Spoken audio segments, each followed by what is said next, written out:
এটা নিশংস ঘটনাই জোকাৰি গৈছে সমগ্ৰ ওদালগুৰি জিলাৰ লগতে সমগ্ৰ অসম।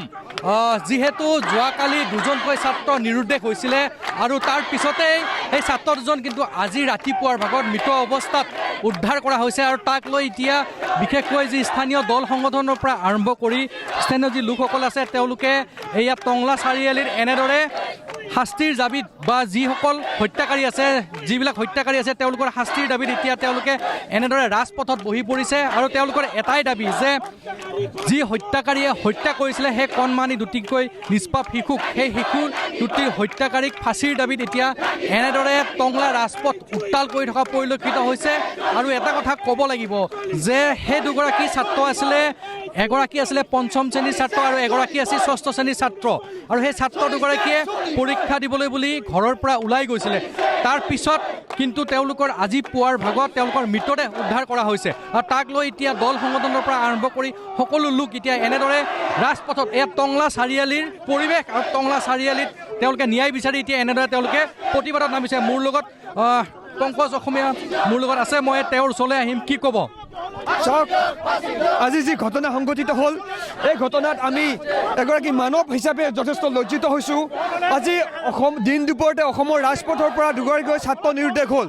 তাৰ পাছতো অসম পুলিচ নিৰ্বিকাৰ, অসম চৰকাৰ নিৰ্বিকাৰ হৈ থাকিল। 24 ঘণ্টা সময় পোৱাৰ পাছতো অসম আৰক্ষীয়ে, টংলা আৰক্ষীয়ে, ওদালগুৰি আৰক্ষীয়ে জীৱনতে দুগৰাকী ছাত্ৰক উদ্ধাৰ কৰিব নোৱাৰিলে। তাৰ পাছতো SDPO কাৰ্যালয়ৰ পৰা মাত্ৰ 2 কিলোমিটাৰৰ ওচৰত তেওঁলোকে হত্যাকাৰীয়ে দুগৰাকী কণমানিক হত্যা কৰিলে। SDPO তথা আৰক্ষী প্ৰশাসন ক'ত শুই আছিল? 24 ঘণ্টা সময় পোৱাৰ পাছতো অসম আৰক্ষীয়ে কিয় দুগৰাকী ছাত্ৰক জীৱন্ত উদ্ধাৰ কৰিব নোৱাৰিলে? সাধাৰণ নাগৰিকক তেওঁলোকে হাৰাশাস্তি চলায়, তালাচী নামৰ হাৰাশাস্তি চলায়।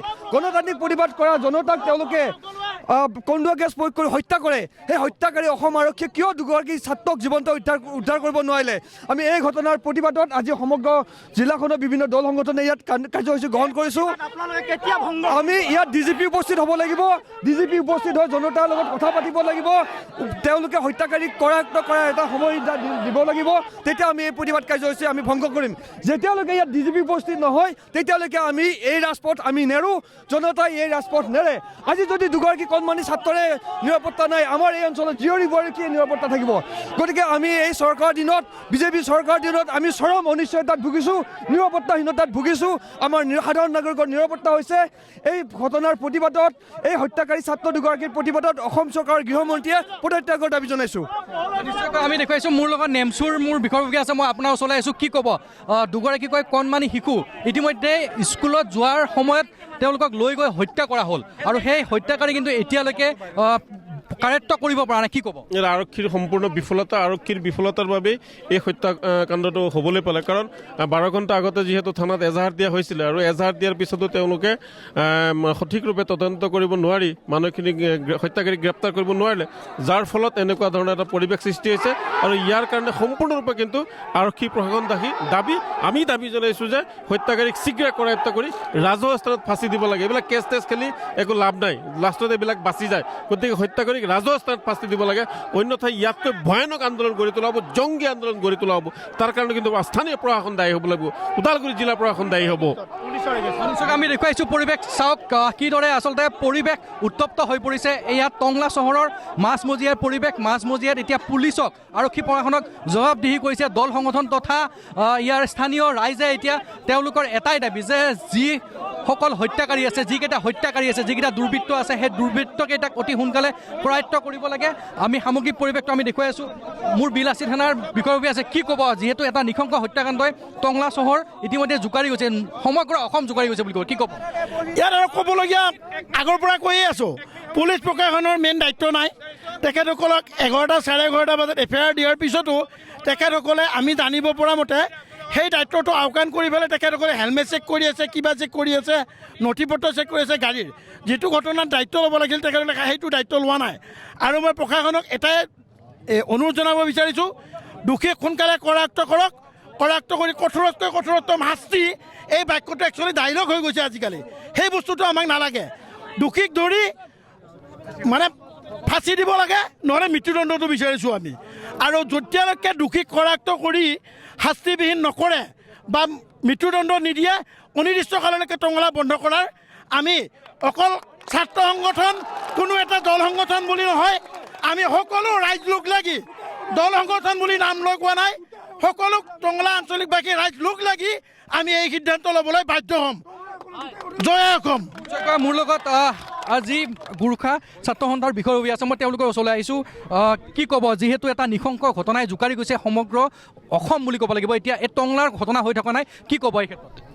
হয়, আমি ওদালগুৰি জিলা গোৰ্খা ছাত্ৰ সন্থাৰ পৰা এই যিটো মৰ্মান্তিক ঘটনা ঘটি গ'ল তাৰ কাৰণে পোনপ্ৰথমে আমি ধিক্কাৰ দিছোঁ, গৰিহণা জনাইছোঁ অসম পুলিচক, অসম প্ৰশাসনক। কাৰণ 24 ঘণ্টা পাৰ হোৱাৰ পিছতো তেওঁলোকে দোষীক কৰায়ত্ব কৰিব পৰা নাই, শিশু দুটিক উদ্ধাৰ কৰিব পৰা নাই, যাৰ ফলত তেওঁলোকে আজি মৃত্যুবৰণ কৰিব লগা হ'ল। এই সংসাৰৰ পৰা তেওঁলোকে নোহোৱা হৈ গ'ল।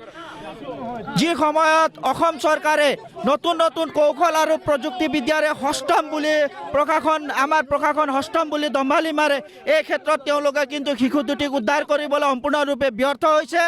তাৰ কাৰণে আজি শিশু দুটি আমাৰ মাজৰ পৰা হেৰাই গ'ল। এইটো কেৱল টংলাৰ নহয়, ওদালগুৰিৰ নহয়, সকলো বিশ্বৰে, অসমকে ধৰি গোটেই ভাৰতবৰ্ষকে ধৰি বিশ্বৰে কোনো সভ্য সমাজে গ্ৰহণ কৰিব নোৱাৰা এটা ঘটনা। কাৰণ ফুল কোমলীয়া শিশু দুটি স্কুললৈ যোৱা কিবা অপৰাধ নেকি? যদি অপৰাধ নহয় তেনেহ'লে প্ৰশাসনে ইয়াৰ উত্তৰ দিব লাগিব। দোষীক তেওঁলোকে কৰায়ত্ব কৰিব লাগিব, হত্যাকাৰীক তেওঁলোকে অতি সোনকালে এৰেষ্ট কৰিব লাগিব।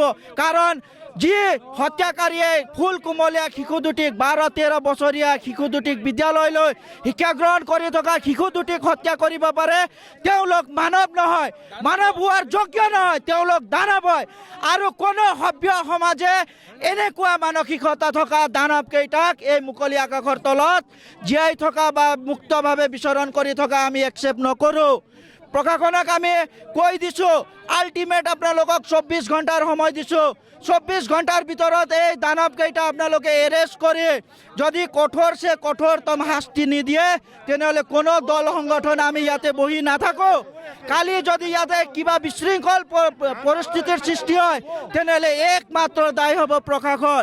তো অসমৰ মাননীয় মুখ্যমন্ত্ৰী, BTRৰ চিফ প্ৰমোদ বড়ো সকলোকে আমি কাতৰভাৱে অনুৰোধ জনাইছোঁ, আপোনালোকে দোষীক অতি শীঘ্ৰে কৰায়ত্ব কৰক, নহ'লে ইয়াতকৈ অতি ভয়ংকৰ পৰিস্থিতি হ'ব, জংগী আন্দোলন হ'ব। কিন্তু আমি শান্ত হৈ নাথাকিম, তাৰ দায় আপোনালোক হ'ব। নিশ্চয়কৈ মোৰ লগত ছাত্ৰ সন্থাৰ বিষয়ববী আছে, কি ক'ব? যিহেতু পুলিচ থানাখন কিন্তু ইয়াৰ পৰা বেছি দূৰ নহয়, গোটেই নিলগত বুলি ক'ব লাগিব, তাৰ পিছতো যেন ছাত্ৰ দুগৰাকীক উদ্ধাৰ কৰিবলৈ কিন্তু সক্ষম নহ'ল টংলা আৰক্ষী বা ওদালগুৰি আৰক্ষীয়ে, কি ক'ব? আচলতে এক দুৰ্ভাগ্যজনক ঘটনাৰ আমি সাক্ষী হৈ ৰ'লোঁ আজি। দুটাকে নিষ্পাপ শিশুক যোৱাকালিয়ে তেখেতসকল নিখোজ হোৱাৰ পিছতো 24 ঘণ্টা পাৰ হৈ যোৱাৰ পিছত তেখেতসকলক কোনো ধৰণৰ উদ্ধাৰ অভিযান তেনেকুৱা ধৰণৰ একো নকৰি আজি ৰাতিপুৱা দুজন শিশুকে গাৰ্লছ ৰেপি হত্যা কৰা আমি পৰিলক্ষিত হ'ল। আমি টংলাবাসী ৰাইজে আমি এই দুটা বস্তু আজি সাক্ষাৎ হ'বলগীয়া হৈছে, অত্যন্ত দুৰ্ভাগ্যজনক বিষয়। আৰু এই ক্ষেত্ৰত এটা কথা, আমি পুলিচ প্ৰশাসনৰ নিৰ্লিপ্ত ভূমিকাৰ কাৰণে যে এই যে পৰিৱেশৰ সৃষ্টি হৈছে এইটো সঁচা কথা। আৰু আমি পুলিচ প্ৰশাসনক এটা আহ্বান জনাব বিচাৰিছোঁ, যিহেতুকে দুটাকে নিষ্পাপ শিশুক গাৰ্ল ৰেপি হত্যা কৰা হ'ল, গতিকে আমি দোষীক উচিত শাস্তি আমি দিয়াৰ কাৰণে আমি পুলিচ প্ৰশাসনক আমি ইয়াৰ পৰাই আমি দাবী জনাইছোঁ। মোৰ লগত বাইদেউ আছে, বাইদেউ কি ক'ব? যিহেতু দুটাকৈ শিশুক হত্যা কৰা হ'ল, কি ক'ব? আজি এই ঘটনাক আমি ঘোৰ নিন্দা কৰিছোঁ। আইন প্ৰশাসনক আমি সদায় ন্যায় বিচাৰি আছোঁ।